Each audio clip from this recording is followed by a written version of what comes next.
Alright guys, so another day, another SpeedCubeShop unboxing, and we've got a lot of neat things in this one, so let's just go ahead and get right into the cubes. I'm gonna go ahead and start off with this Keychain 2x2. It looked pretty cool, so I figured, you know, why not, just might as well go ahead and get it.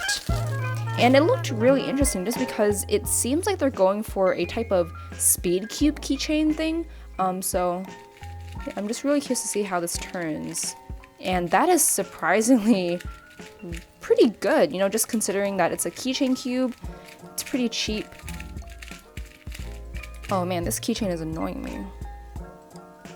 Yeah, so personally, I'm not one to really carry around keychain cubes. I really just like them for their miniature size. So yeah, this one is actually very, very nice. Corner cuts. It's actually speed cubable, and this thing is tensionable, so yeah, definitely a very impressive cube, and if you want a cool little 2x2, I definitely recommend it.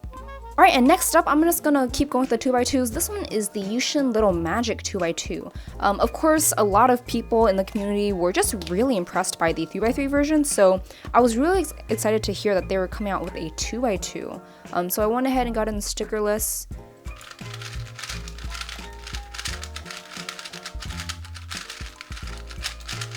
Wow, right off the bat, just extremely fast.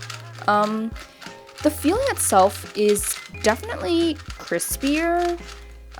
Nothing like the YuXin Little Magic 3x3 or the Pyraminx. It kind of has its own feeling. So I'm not really sure if YuXin is naming their budget series Little Magic or if it pertains to a certain mechanism design that they have, but it definitely doesn't feel like the 3x3 or the Pyraminx in my opinion.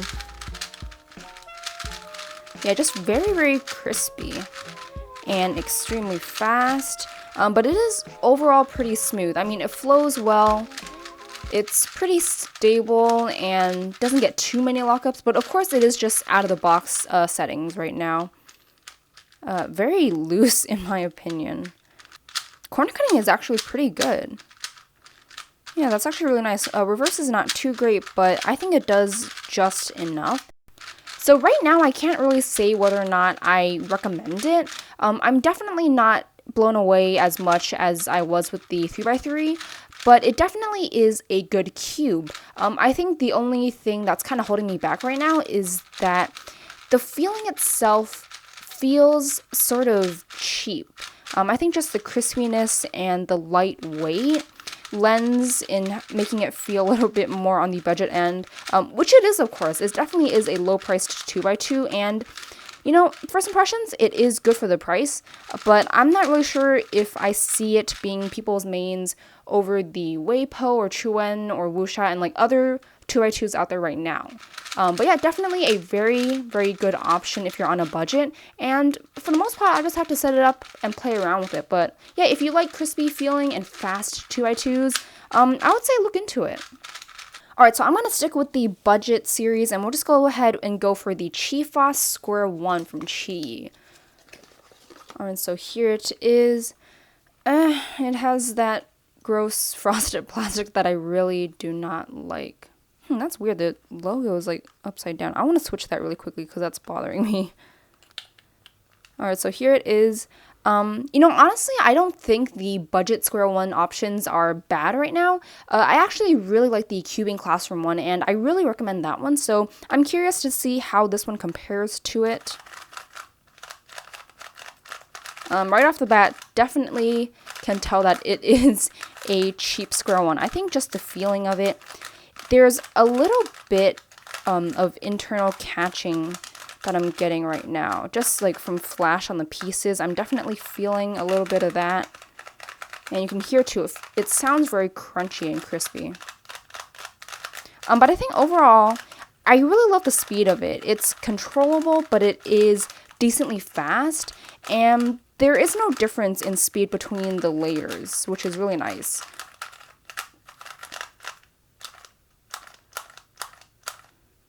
purposely doing the corner cutting actually seems pretty good, but I don't know, as I'm doing these algs, maybe I'm just very inaccurate, but I'm getting a lot of lockups. But granted, I'm definitely not an expert at Squirrel One, so there's definitely some of my own turning at fault here. But yeah, I think overall, you know, I think this one is kind of more comparable to a budget version of the XMan Volt, whereas the Cubing Classroom Squirrel One, it's more like a budget version of the original QiYi Squirrel One. And personally, I am a fan of the original QiYi more, which is why, first impressions of this one, I am leaning towards the Cubing Classroom Squirrel One over this. But I think for an absolute beginner, this one definitely seems like the better choice since it is just a bit more stable and controllable, whereas the Cubing Classroom one, it's more on the level of a professional end Squirrel One. So yeah, out of the box, I'm not exactly a fan of it. I still personally like the Cubing Classroom one more, but yeah, I would recommend it to an absolute beginner. Alright, so now for the non-WCA puzzle, we have the LimCube 2x2 Pyraminx, and I hear a little bit of rattling down there, so I'm kind of concerned. But here's the puzzle. This one is the frame one, which I thought looked really, really cool. And yeah, it looks like a few of the caps came off, which is, I'm hoping I can get those back on. But yeah, it seems like, you know, just FedEx was kind of rough with the package. So let me go ahead and put this back together first.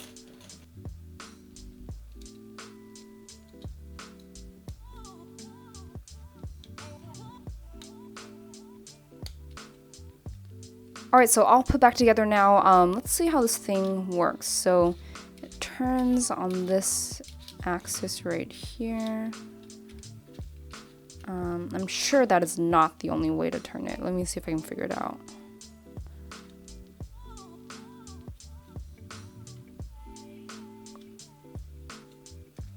Alright, so there we go. I just saw the core here and there was a line. So yeah, this thing just looks really, really cool. But I think in terms of solving it, yeah, aligning the pieces will be tricky, just because, you know, you don't have much to grab onto, so it can definitely feel unstable, but it certainly looks really, really cool. Right, so let's see, you can turn it and then realign it. Well, yeah, that looks really cool. So I'm sure I'm gonna have a sort of tough time figuring this one out, just because, you know, since there definitely isn't much surface area, it's kind of hard to really visualize where you can or can't turn. But yeah, it definitely looks really cool, and the turning itself, I mean, it feels kind of sluggish, but overall very smooth and high quality stuff from LimCube. Alright, so now for the DaYan XiangYun, DaYan's latest 3x3, which is super exciting. The FangShi was released a couple years back, and it was definitely super disappointing. Just considering releases before that were the XanXi and the Guhong and the Lenhoi and stuff like that, which were really good in their time. So the DaYan XiangYun, I've seen pictures of the mechanism online, and it looks really promising. And I just think it's really cool to see that, you know, DaYan is still making strides in the cubing community, and they're sort of trying to keep up. So just feeling the aesthetics and the surface of this cube, I can definitely tell that they paid really close attention to make it feel more modern. Unlike their previous 3x3s in the stickerless versions, the corners feel very nice and rounded. Just the edges overall doesn't feel as rough. But let's just go ahead and see how this thing turns. Wow, definitely a very, very upgraded and modern feeling to it. It has a sort of crunchy, bubbly, crispy feeling. The speed itself, it seems like it can be fast, but for the most part it is pretty controllable since it does have that sort of crunchy feeling to it. It's a little bit bumpy and crispy. Corner cutting is absolutely great.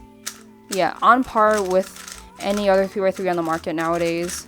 And really quickly, I want to take a look at the mechanism here. So yeah, definitely primary internals, and that is just really, really weird. They've got a bunch of holes in the torpedo.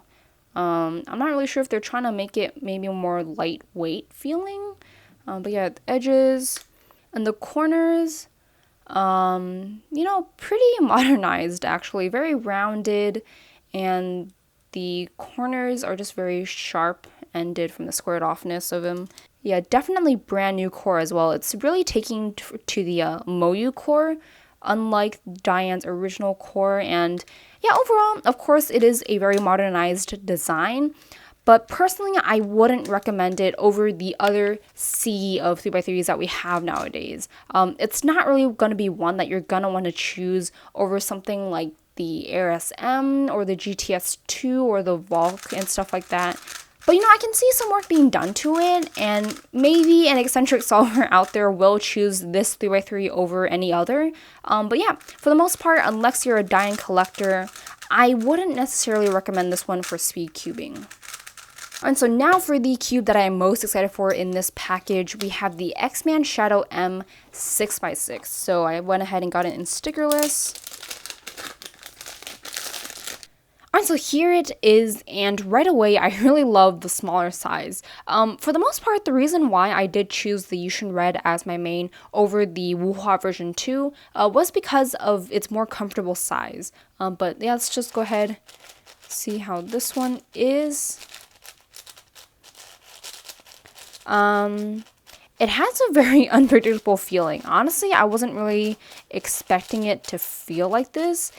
It has a sort of crunchy, smooth, sandy feeling. Very similar to the FangShi Shuang Ren. In a way, I guess it does sort of remind me of the Wuji 7x7, but it just feels a little bit faster and smoother than that. A little bit of a lockup right here. Yeah, so I saw a little bit of an internal pop right there. I was definitely going a little bit too crazy with the turning, but I think even considering my turning style while I'm actually solving, I think this one would actually be pretty good. For the most part, it seems very stable and controllable, and I love that the layers are keeping in alignment so well. There are magnets in here, but they're not really that noticeable. They're very, very light, but I'm assuming it's helping the puzzle keep itself stable and, you know, helps you control it.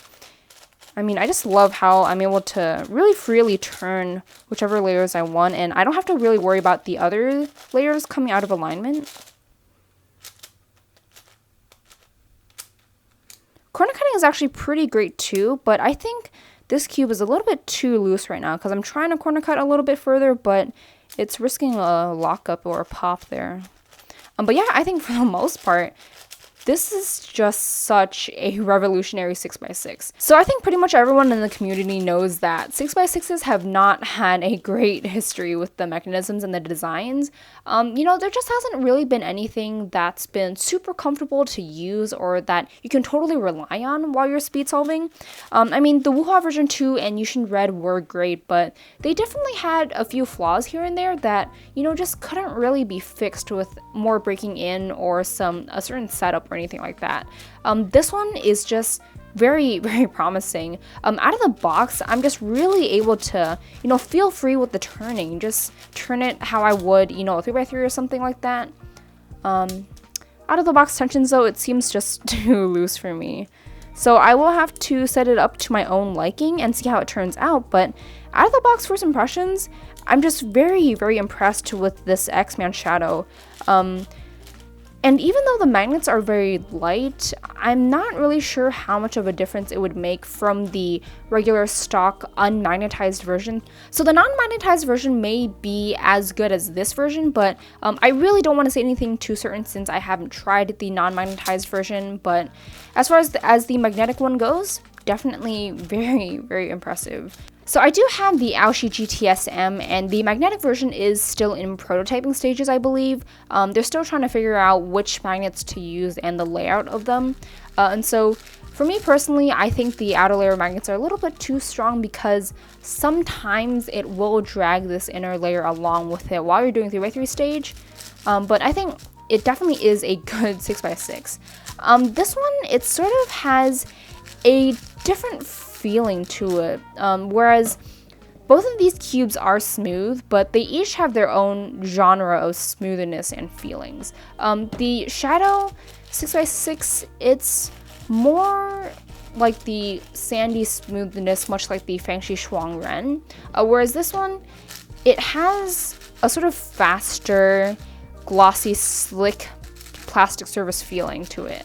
It's just a lot faster and a more buttery smoothness, but you know, I can't really decide whether or not it's better or worse than the XMan Shadow. I think both of these cubes are definitely good in their own ways, and it'll ultimately be up to you to decide which feeling you like more. As I said before, this one has a more sandy smoothness to it, and the speed does feel a little bit more sluggish than the Aoshi GTS, and this one has a more slick, buttery feeling to it. But yeah, this one is still in the prototyping stages for the magnetic version, so I can't really give my final thoughts on it yet, but both of these cubes are definitely good, and yeah, I mean, as far as the XMan Shadow goes, it is a good 6x6, definitely way better than the YuXin Red. Yeah, it's just so ironic that it keeps popping or locking up though. So if you don't like 6x6s, or you think that there's really no viable 6x6 out there, try the XMan Shadow M before you say anything else, because I really do think that this will change a lot of people's perspectives on 6x6. Alright, so that is going to do it for this unboxing. Definitely some super impressive cubes in this order, and if you have any questions about any of them before I really give my final review or thoughts on them, then feel free to leave them in the comments below. But I hope you guys did enjoy this video, and I'll see you guys in the next one.